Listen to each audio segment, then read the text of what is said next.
Hello दोस्तों, कैसे हैं आप? आशा करता हूं अच्छे ही होंगे। स्वागत है हमारे YouTube channel PK animal lover में। आज हम एक नए वीडियो के साथ उपस्थित हुए हैं।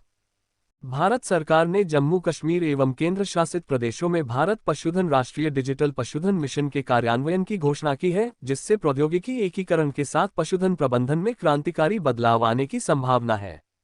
कार्यक्रम को लागू करने के लिए यूटी को 6 राज्यों और केंद्र शासित प्रदेशों में से एक के रूप में चुना गया है। इस मिशन का उद्देश्य प्रौद्योगिकी द्वारा संचालित एक किसान केंद्रित पारिस्थितिकी तंत्र बनाना है तथा एक डिजिटल पशुधन डेटाबेस की स्थापना, बेहतर किसान सेवाएं और समय पर सूचना अपडेट शामिल होंगे। इस पहल के हिस्से के रूप में पशु उत्पादकता और स्वास्थ्य के लिए मौजूदा सूचना नेटवर्क इनाफ जज प्रणाली को पूरी तरह से बदल दिया जाएगा। NDLM सभी गोजातीय और छोटे जुगाली करने वालों के लिए एक अद्वितीय 12 अंकीय बारकोडेड टैग आईडी का लाभ उठाएगा, जो राष्ट्रीय पशु रोग नियंत्रण कार्यक्रम, पशुधन स्वास्थ्य और रोग नियंत्रण कार्यक्रम के तहत सार्वभौमिक पैर और मुंह रोग FMD टीकाकरण प्रक्रिया में महत्वपूर्ण भूमिका निभाएगा। उन्होंने कहा, इस विकास के महत्व को पहचानते IT आधारित प्रणाली का उपयोग करने में पशु चिकित्सकों, पैरावेट्स और अन्य हितधारकों के सामने आने वाली चुनौतियों को प्रभावी ढंग से संबोधित करने के लिए सॉफ्टवेयर संरचना और प्लेटफॉर्म को अपग्रेड करने की आवश्यकता की स्पष्ट समझ है। उन्होंने इस बात पर जोर दिया कि क्षेत्र में 90% से अधिक गोवंश को पहले से ही इनाफ पोर्टल पर टैग और पंजीकृत किया गया है, जिससे इनाफ से NDLM तक डेटा का निर्बाध संक्रमण सुनिश्चित हो सके। इस मिशन का प्राथमिक उद्देश्य किसानों को डिजिटल पारिस्थितिकी तंत्र में सक्रिय रूप से शामिल करना और बीमारी की भविष्यवाणी, विश्लेषण और रोकथाम के लिए डेटा के उपयोग को अधिकतम करना है। यूटी में इनाफ एप्लीकेशन के सभी उपयोगकर्ताओं को स्पष्ट निर्देश प्रसारित किए गए हैं। उनसे नए डिजिटल प्लेटफॉर्म के लॉन्च से पहले इनाफ पोर्टल पर किसी भी लंबित डेटा को तुरंत अपलोड करने का आग्रह किया गया है। निर्बाध परिवर्तन सुनिश्चित करने के लिए पशु भेड़ पालन विभाग के संबंधित प्रमुखों द्वारा नामित जिला नोडल अधिकारी 23 मई को NDLM प्रशिक्षकों से प्रशिक्षण प्राप्त करेंगे।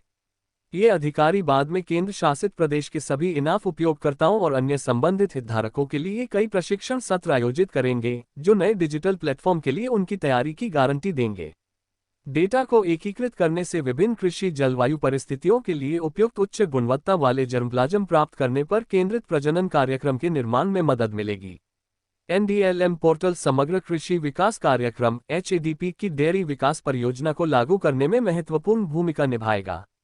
इस ऑनलाइन प्लेटफॉर्म में एक इनबिल्ट राशन संतुलन और दूध रिकॉर्डिंग मॉड्यूल की सुविधा है, जो 6 लाख डेयरी जानवरों के लिए राशन संतुलन और पशु सखियों हेल्प वर्कर्स के माध्यम से डेयरी जानवरों के लिए वार्षिक दूध रिकॉर्डिंग में सहायता करेगा।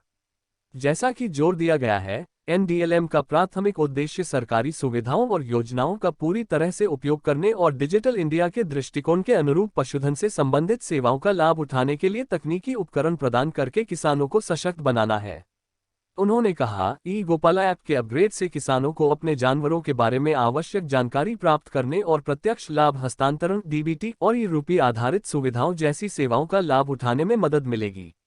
भारत पशुधन NDLM का कार्यान्वयन प्रौद्योगिकी द्वारा संचालित किसान केंद्रित पारिस्थितिकी तंत्र की स्थापना करके पशुधन क्षेत्र में क्रांति लाने के लिए तैयार है। इस मिशन का लक्ष्य डिजिटल डेटाबेस की स्थापना, बेहतर किसान सेवाओं और समय पर सूचना अपडेट के माध्यम से क्षेत्र में पशुधन प्रबंधन की दक्षता और प्रभावशीलता को बढ़ाना है। डेटाबेस के भीतर डेटा का व्यापक एकीकरण बेहतर रोग निगरानी और नियंत्रण को सक्षम करेगा, उच्च गुणवत्ता वाले जर्मप्लाज्म के विकास की सुविधा प्रदान करेगा, उत्पाद ट्रेसेबिलिटी सुनिश्चित करेगा और डेयरी और पशुधन निर्यात को बढ़ावा देगा।